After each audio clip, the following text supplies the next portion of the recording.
just know that's a small thing for those guys. The fact that those big guys are such effective rebounders, how does that change things for the rest of you guys, just in terms of being able to maybe get back up court a little bit? I mean, just different things like that. How does it change things for you? Yeah, I mean, on offense, just like I said, just getting the shot up, knowing that, if you get a shot, we got a good chance of getting the basketball. Defensively, we all got to do it together. We can't just rely on the bigs to rebound. We got to do it together. That's why we see multiple guys with 7 or 8 rebounds on our team from guards to bigs. So we got to help each other out on the glass. This team is really good offensive rebounding team. And, if we on the offensive glass, if we don't get it, we got to sprint back and load up and try to stop it from going to transition. You got two of the best rebounding guards in Russell and Andre. How much does that help you guys? And what areas does that really make a difference in?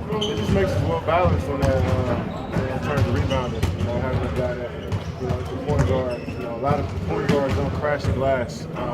Their job is to get back. And Russell takes full advantage of, having 5 on 4 or sometimes 5 on 2 on a defensive glass. Because most, we're so good in transition. Most teams want to get back and not crash the glass. So, Russell is coming in and giving us a hand. And, using his athleticism to grab rebounds. So, like I said, point guards don't really crash the offensive glass. He's one of the rare guys that do it, and he helps us out a lot on defense. Kevin, what's changed for you guys the last 2 games, the way you've been able to close games down the stretch? Was it execution, grit, more physicality? Nothing really has changed for us, as far as, offensively. We're still trying to, find a good shot. But I think defensively, we just know, when you're in the series, you kind of know what the team does, how you're going to stop them, and, how you're going to try to stop them. And I think the last few games, defensively, we've done a good job of just trying to make it, make their guys shoot tough shots and rebound the basketball. Simple. This team is really good at multiple movements and guys making tough shots, so we just try to stay, in between the basket and our guys and trying to make them shoot over our hands. Have you seen a change in Dion at all? It just seems like he's really giving you guys a spark, helping you guys close these games out.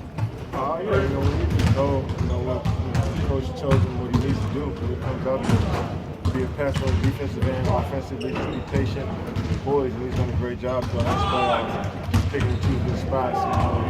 So much, attention on Russell and myself, is allowing him to, get, free lanes to the basket. He's done a much better job of finishing on the ground too. So, he's just playing with confidence. Is that been a big factor that having two guys that can attack and hit the ball on the floor at the same time? Me too. You need multiple guys on a team that can handle, that can pass, that can score. And Dion is definitely helped us out in that area. So we need to continue. He's been a lockdown defender for us all season.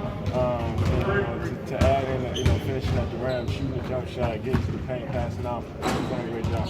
And you played with Russell for so long, but the entertainment value for people watching games, I'm wondering if it's the same for you guys. I mean, one moment, you could do something spectacular. One, you could be thinking, man, Russ, what was that? I mean, just the roller coaster of it all. How is it out there for you? I mean, we're a basketball player, so we look at the other things that goes into a basketball game. Obviously, people on the outside look at athleticism, him playing with emotions and playing with his heart on his sleeve, and being around him every single day. We don't just see him when the lights turn on. We see him throughout the whole day. So. Nothing really surprises us at this point, but we just look at the small things we do, just running there, grabbing rebounds, getting his hands on balls and getting steals, small stuff like that. Barking at the crowd and beating his chest and screaming, that's the stuff we really don't notice because that's just who he is, we just know his personality. So it's cool for the fans to really see what type of person he is, how passionate he is about the game, and really starting to respect him now. But that's something we've known for a long time. Kevin, what do you think it will take for you guys to close this team out? Close our games are the hardest. We know they're going to try to force this game 7, and we just got to can't rely too much on our crowd.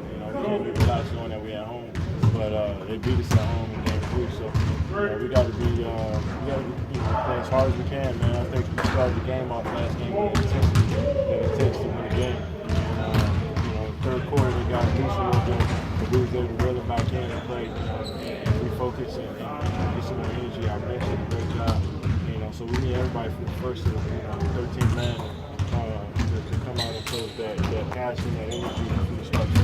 Kevin, having talked about that, you're 4-0 in your career when your team has had a 3-2 advantage. Do you treat Game 6 like it's a Game 7, like you need to do it now? Yeah, especially when you was a team that started off on the road. You know, you don't want to go back to San Antonio and have to fight for Game 7. So, you know, it's just a sense of urgency we have to have from the tip off, well, from shoot around all the way up until the end of the game. You know, that level of focus, you have to stay up on that level for, you know, 8 or 9 hours. You know, you got to be ready for the game. So, you know, we're looking forward to it. It's a fun part of the season. You know, we know how tough these games are, so we got to be locked in. We got to enjoy the moment as well. We can't put too much pressure on ourselves. We got to go out there and stick to what we've been doing, stick to our game plan, and try to do it even better. We got a lot of areas we got to improve in, on the defensive end and offensively. So, you know, we lock in on that, and we'll be fine. Kevin, you spent some time last night thanking fans on Twitter. Some of your teammates did for the reception that you got when you got home. Could you speak to that today and what you saw, what your feelings were? I can't speak on other organizations and what they do with their fan base. I'm sure great, but you know, and that is something I never even thought about when you want to be an NBA player. You know, how dedicated the fans are, how much you mean to the city. You know, when you're in college, you know, the college been there for 30, 40 years, 50 years, something. But here, with a new franchise, you know, they embraced us from the beginning. It's just to see that. And I think I seen on Twitter, win or lose, they were going to be there. So that just shows how dedicated and how passionate they are about basketball and about us as players and as men. And it's just grateful to have people that care about you so much. Kevin, to see the way Billy's coaching through these playoffs,